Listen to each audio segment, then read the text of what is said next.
Hey, what's up everybody, it's Charles. I want to welcome you guys to another episode of the Dreamerspro Show, where we cover everything from sports, hot topics, classic debates, entertainment, and when we give you guys a fresh perspective on things and how we see them. There's a bombshell story that dropped today that I want to get into. This story dropped less than 24 hours ago, and it's been published on many different media outlets, but we're going to read from the Huffington Post today. So let me just quickly get into this here. It starts off with the headline: LeBron James complained to Olympic coach about Kobe Bryant in nasty terms in his book. The article starts off with the headline: James reportedly had enough of his U.S. teammate ball hogging leading up to the 2008 games in Beijing.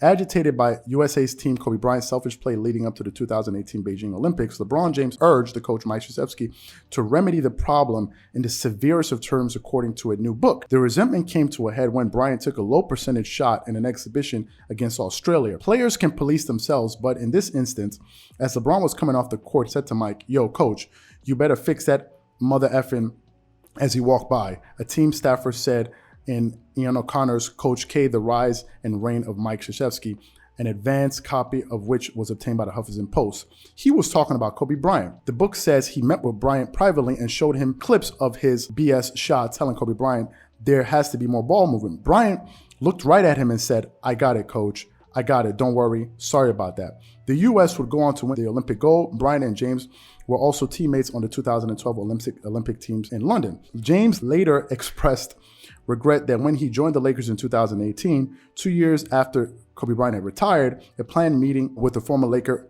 great never happened. Of course, you think there's going to be a time for us to get together. Understand that there's regrets in life, but I definitely wish I had a moment with him, James told Yahoo Sports. "I do remember when I decided to come here, he sent me a text right away and said, 'Welcome, brother, welcome to the family.'" Now, let me say this. None of this, and I mean absolutely none of this, comes as a surprise to me. None of it does. I never believed that LeBron James genuinely liked Kobe Bryant.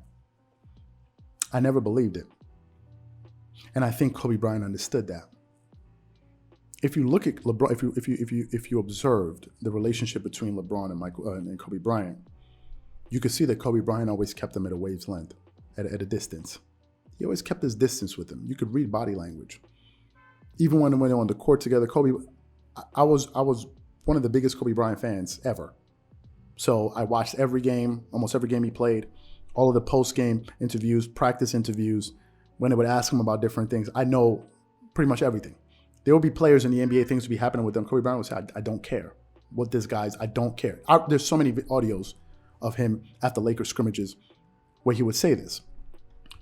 I think he always viewed Kobe Bryant as the more superior basketball player between the two of them. I always believed that. And it's the reason that LeBron has said it on more than one occasion that Kobe Bryant was better than him. And I know there's going to be some people out there that think I'm lying. They think I'm making this up. So before we go too far, I want you guys to take a quick listen to some clips of LeBron James essentially saying that Kobe Bryant is better than me.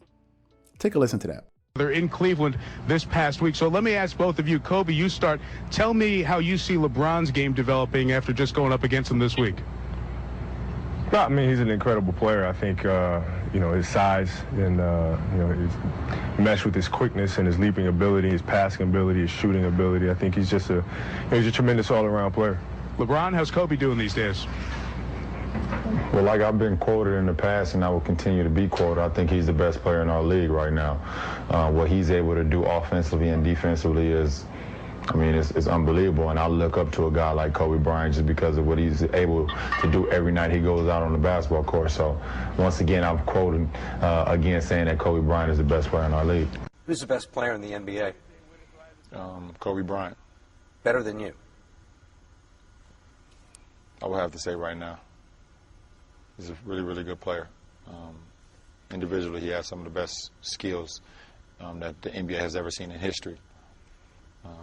And he's shown year after year after year why he continues to be one of the best players in our league. I'm getting better, though.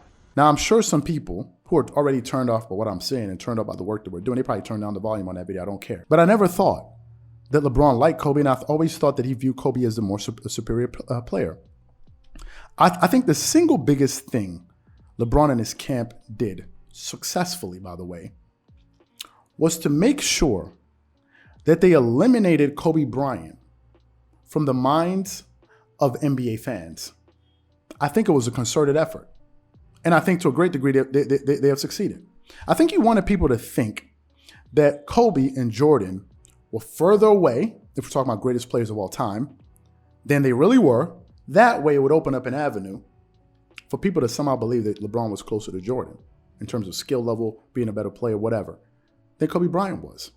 I think really that was the initiative. And that's why you have people out there like Nick Wright, Shannon Sharp, who at one point, Shannon Sharp, by the way, who at one point had Kobe Bryant in his top 3, and he miraculously jumped out of his top 3 to being number 9 or number 10. I wonder how that happened.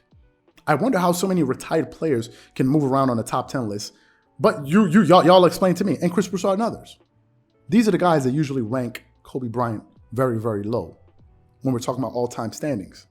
But whenever you give an NBA player, Mike, the majority of NBA players, whether it be Quentin Richardson, whether it be Kenyon Martin, all of these guys, Kevin Durant, whoever, whenever you put a mic in front of them, you say, who's the greatest player? I mean, where do you rank Kobe Bryant? They always have him in their top 5. NBA players always tell it like it is for the most part. Now, some people will say LeBron. The majority say Kobe. The majority of them say Kobe's in their top 5. And I think LeBron viewed Kobe Bryant as a flat-out threat. Obviously, you would view somebody as a threat if you think he's better than you. Hence, LeBron said, unless, yeah, he's better than me, but he's not a threat. Yeah, whatever. But yet we're competitors, right? I think that's one thing. I think that Kobe knew that LeBron always faked it with him. I think he always knew that. And I think the only reason that Kobe sent out that message to welcome LeBron was because he didn't want any contention within the ranks of Laker Nation. I think he wanted everybody to embrace him, because what was going to happen was Laker Nation was like, we don't want this dude. I remember. They were like, who is this guy? They were like, this is a Kobe town. We all knew this. So Kobe said that, and everybody was like, all right, come on in. Come on in. That's what I believe would actually happen. And I think another thing is this. I think LeBron was jealous of Kobe. I think he was jealous of him. You know why? I think something that really bothers LeBron is that Jordan was so close to Kobe Bryant in a way that he would never be close with him. Jordan literally looked at Kobe as a young brother. The guy was in tears at his funeral service. Jordan he cried like a baby. And it shocked a lot of people, because a lot of people didn't know that Jordan and Kobe had such a close relationship. That is something that bothers him. I'm sure it is. And for now, these statements to come out, Kobe Bryant is sitting right next to you. Go tell him to your face. Go say, bro, why you putting up all these shots? What is he going to do? He's not going to fight you. It's like, why are you doing this? But now we're finding out, 12 years later, 11 years later? None of this surprises me. Not one bit. I already knew it. Kobe fans knew it. Astute people knew it. Observant people knew it. Comes as no surprise to me.